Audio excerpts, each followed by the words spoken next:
Hey, trotamundos, ¿qué tal? Yo soy Kurenai y aquí venimos a hablar de libros.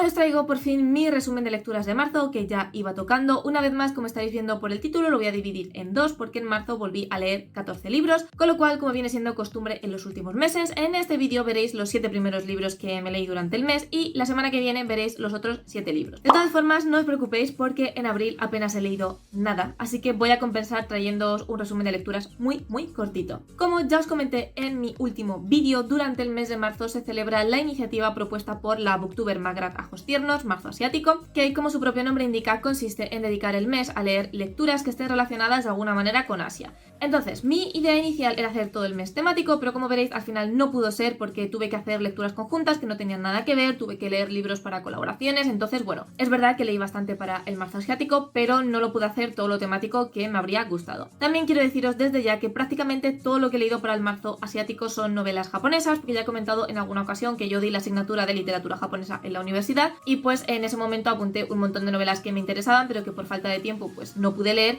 Así que este año quise aprovechar el Marzo Asiático para centrarme en esas novelas o autores que tenía apuntados desde la carrera. Así que dicho todo esto, comencemos con el resumen de lecturas. Lo primero que me leí para el mes de marzo fue El Valle de los Lobos de Laura Gallego, perteneciente a su tetralogía Crónicas de la Torre. En El Valle de los Lobos tenemos como protagonista a Dana, una granjera que vive con su familia de una manera muy humilde y que alterna sus días entre cuidar de los animales de la granja y cuidar de los huertos, con divertirse y tener aventuras con Kai, un muchacho que un día de repente aparece en su granja y con el que enseguida serán súper buenos amigos e inseparables. Sus días transcurren con total normalidad hasta que un día aparece en el pueblo un señor que se hace llamar el maestro, que contacta con la familia de Dana y les dice que quiere llevarse con él a su hija. Ellos al principio piensan que es una propuesta de matrimonio y aunque Dana al principio está súper asustada porque no quiere casarse con un hombre tan mayor al que no conoce de nada, pronto se dará cuenta de que sus intenciones no son esas y que su destino es una alta escuela de hechicería llamada La Torre. Yo con esta novela sabéis que no puedo ser objetiva porque fue la primera novela que me leí de Laura Gallego y fue la saga que básicamente me hizo la lectora que soy hoy en día, fue la saga que me hizo enamorarme de la fantasía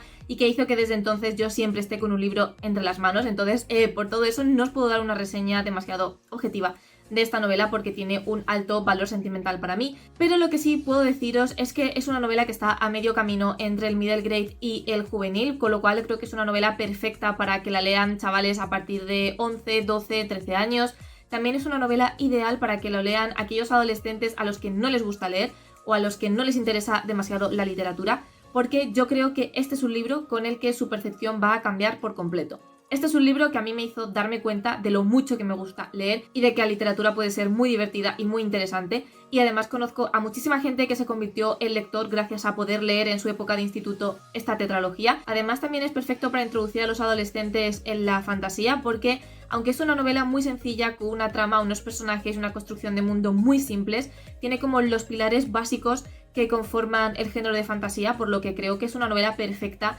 para aquellos que no se hayan introducido todavía en este género y quieran empezar a leer algo de fantasía. Pues yo creo que Laura Gallego y concretamente Crónicas de la Torre siempre es un acierto. En segundo lugar, y empezando ya con mis lecturas del Marzo Asiático, me leí Crónicas de una diosa de Natsuo Kirino. Natsuo Kirino es una autora súper conocida por la obra de Oud, que yo creo que es la obra que todo el mundo suele elegir para el Marzo Asiático, y fue precisamente por eso que yo me decanté por esta otra novela, que es menos conocida y que la verdad me llamaba más la atención. Esta novela está basada en el mito de Izanagi e Izanami, que son los dioses que crearon Japón y los dioses que fundaron la religión sintoísta. Tenemos como protagonista a Namima, que es una chica que vive junto con su hermana y su familia en una isla caracterizada por la pobreza y la hambruna. Sin embargo, ella y su hermana son muy privilegiadas porque pertenecen a la familia que engendra a las futuras grandes sacerdotisas de la isla, con todos los privilegios que ello conlleva. Cuando Kamiku sea nombrada oficialmente la próxima gran sacerdotisa y se traslade al templo para ser entrenada en sus artes, Namima se llevará la desagradable sorpresa de que ella también se va a convertir en sacerdotisa, pero no en la gran sacerdotisa, sino en la sacerdotisa de los muertos, por lo que a Namima la encierran en el cementerio del cual no puede salir,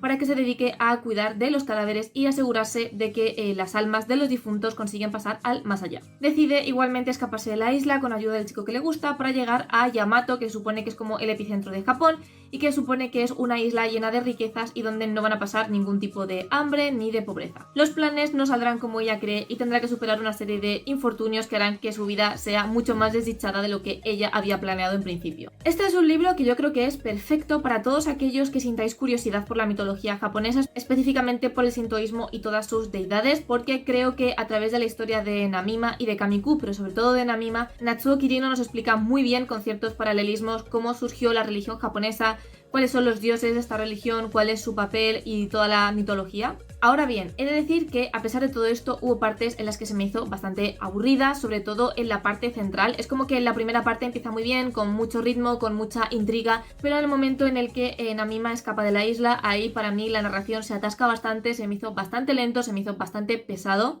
Y luego todo eso vuelve a remontar ya de cara al final, o sea, creo que es una novela que tiene bastantes altibajos, pero aún así, como ya he dicho, la recomiendo bastante si os interesa el sintoísmo. Seguimos con otra lectura conjunta, en este caso es La defensa del Elíseo, que es el 0.5 de la saga de Escuadrón, es decir, el libro que habría que leerse antes de Escuadrón de Brandon Sanderson. Aún así, es un relato que todo el mundo recomienda leerlo una vez habiendo leído Escuadrón y sí, ¿vale? O sea, este relato no os lo podéis leer en orden, o sea, no os podéis leer primero La defensa del Elíseo y luego Escuadrón, porque no os vais a enterar de nada. Yo me lo leí así, siguiendo el orden recomendado, y he de reconocer que estaba como súper perdida, que no entendía nada, no comprendía qué era lo que estaba pasando, y fue ya una vez leí Estelar, cuando ya pude entender mejor ese relato. Así que yo incluso recomendaría leeros el 0.5 después de leeros Estelar, que es el segundo libro de la tetralogía. No es mi favorito de los libros que he leído hasta ahora, la verdad, me refiero dentro de este universo, sobre todo porque, como ya digo, me costó mucho ubicarme, y si en un relato tan cortito te cuesta tanto ubicarte, hace que lo disfrutes menos, o al menos para mí. No digo que sea un mal relato, pero la verdad es que en mi caso, o sea, me gustó, pero ni fu ni fa. Aún así, sí que es verdad que es como bastante necesario leérselo si os queréis leer todo Escuadrón, porque ya digo que tiene datos bastante importantes de cara, por lo menos, al segundo libro, y no sé si de cara a Citónica, que imagino que sí. El siguiente libro fue una colaboración y se trata de Entre los vivos, que ya os enseñé en mi último book haul, que es un compendio de relatos relacionados con el terror y lo sobrenatural. Está escrito por varios autores, entre ellos los más conocidos, al menos para mí, son Edgar Allan Poe y Lovecraft. De hecho, fueron los dos nombres por los que yo me decidí a pedir este libro. Es un libro súper cortito, y al ser una antología de relatos, pues tampoco os puedo contar mucho, porque como en todas las antologías de relato, hubo algunos que me gustaron más, hubo algunos que me gustaron menos, pero en general salí muy satisfecha porque todos me gustaron y me gustaron bastante. Lo que más destaco de este libro es la ambientación. Me ha flipado la ambientación de todos los relatos. Es una ambientación muy lúgubre, muy tétrica. Todos los autores son capaces de meterte de lleno en la historia que te están contando, y si bien es verdad que no son relatos que lleguen a dar miedo como tal, sí que son relatos que te ponen los pelos de punta, sí que son relatos que te dejan con la boca abierta en muchas ocasiones, y que muchas veces se me han quedado cortos, porque es como, yo necesito que me hagas una novela de esta historia que me estás contando. También son relatos que me dejaron muy satisfecha,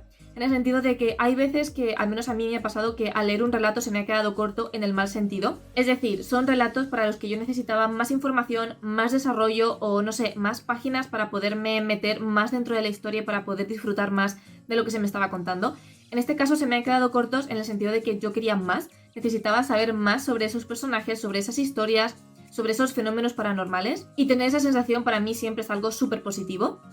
Después me leí Los años de espera de Enchi Fumiko. De esta novela no os voy a contar nada porque ya os hice una reseña súper extensa al respecto que os dejaré por aquí por la i. En resumen, decir que es una novela que está ambientada en la época Meiji, es decir, en el siglo XIX en Japón, y tenemos como protagonista a Atomo, que es enviada por su esposo a Tokio para buscarle una concubina, es decir, una muchachita muy joven, virgen, que se dedique a complacer todos los deseos de su esposo, incluidos los deseos sexuales. Y entonces el autor lo que nos plantea es esta situación, el momento en el que se estaba dando, y los distintos conflictos que tienen las diversas mujeres que aparecen en esta obra, porque han sido educadas para complacer a los hombres, para no cuestionarlos, para hacer todo lo que ellos les digan, pero al mismo tiempo son muy conscientes de que esto es completamente injusto, de que esto no debería ser normal, de que esto no debería estar permitido. Entonces es una novela muy interesante donde Enchi Fumiko critica muchísimo el machismo y las costumbres arcaicas del Japón de ese momento, y al mismo tiempo nos da una perspectiva muy feminista de los personajes que aparecen en esta novela. El siguiente libro que me leí es uno que llevaba arrastrando del mes anterior, y es uno de esos libros que ya empezamos, por si le echabais de menos y tal. Como os iba diciendo, el siguiente libro que me leí es uno que llevaba arrastrando desde el mes pasado, y uno de los que me propuse al principio de año leer durante este año, porque es uno de los que llevaba más tiempo en mi Kindle, y se trata de El Imperio del Sueño de Laura Tárraga. En esta novela, Laura Tárraga nos presenta una sociedad distópica donde los sueños han desaparecido, por lo que aquellas personas que consiguen soñar venden sus sueños al mejor postín. Dependiendo de cuál sea la temática del sueño o de cómo de intenso sea el sueño, pues los sueños costarán más o menos dinero. Este libro se divide en 2 tramas, cada una con una protagonista. Por un lado tenemos a Soana, que vive en los suburbios de la ciudad, en la zona más pobre, y que se dedica a robar sueños para venderlos pues al mejor postor, porque tiene a su hija enferma que necesita medicinas muy caras y aparte viven en una absoluta pobreza, por lo que tiene que trabajar y robar lo que puede. Por otro lado tenemos a Leiza, que es una soñadora célebre, porque aquellas personas que pueden soñar, dependiendo de la calidad de sus sueños, pues se convierten como en celebrities, ¿no? Son como los famosos de esta sociedad. Entonces tenemos a Leiza, que es muy famosa por sus sueños, y que un día, de repente, se despierta y se da cuenta de que no puede soñar, de que parece ser que ha perdido esa capacidad, lo cual le hace entrar en completo pánico y tiene que buscar una solución para poder arreglar esto y que la gente no sepa que ha dejado de soñar, sobre todo porque dentro de poco se va a celebrar lo que se denomina el Imperio del Sueño, que sería como una especie de gala de los Oscars, ¿vale? Pero de sueños, donde los diferentes participantes, los diferentes famosos y celebrities, llevan allí sus sueños y pues los van como presentando y al final pues tiene que haber un ganador, etcétera, ¿no? Como ya digo, es un poco como los Oscar, pero versión con sueños. En su desesperación por intentar solucionar este problema, se topará con Soana y terminarán haciendo un acuerdo que beneficiará a ambas. Soana robará sueños para Leiza y Leiza a cambio le pagará un pastizal con el que podrá ayudar en la enfermedad de su hija. Este es un libro que yo creía que me iba a gustar porque tiene una premisa muy interesante, algo que yo no he visto en otros libros, ¿vale? Lo del contrabando de sueños y todo esto, pero no me ha gustado. O sea, me ha gustado, pero como que se me ha quedado corto y me ha aburrido en muchas partes. Mi principal problema es que la autora ha creado una sociedad muy interesante que no ha sabido explotar. Yo tenía muchas dudas mientras iba leyendo. Siento que el mundo no ha sido desarrollado tanto como debería, que la construcción del mundo se ha quedado bastante corta. Es una historia como muy lineal en la que todo pasa en plan sota, caballo y rey. No hay sorpresas, no hay plot twist, más o menos sabes en todo momento qué es lo que va a ocurrir. Le falta intriga, le falta acción. Había veces que me sentía como si estuviera viendo un Sálvame, o sea, era como que ha cogido el mundo actual, el mundo de hoy en día, y lo ha convertido en un mundo donde no hay sueños, cuando se supone que este mundo está muy en el futuro y que por lo tanto hay un montón de avances tecnológicos y en teoría al ser una distopía hay un montón de diferencias con el mundo real, pero yo me he sentido como si fuera el mundo real al que eso le ha quitado la capacidad de soñar a la gente y ya está, no ha habido muchos cambios más. Lo que más destaco es la originalidad del contrabando de sueños, aunque ya digo que le falta muchísimo desarrollo y que la autora aprovecha este mundo para criticar problemáticas que están muy presentes hoy en día, como el machismo, como el capitalismo, como la contaminación, etc. Pero la verdad es que al margen de eso, para mí es un libro que está bien, que es entretenido, pero que no es un libro que yo vaya a recordar en el futuro.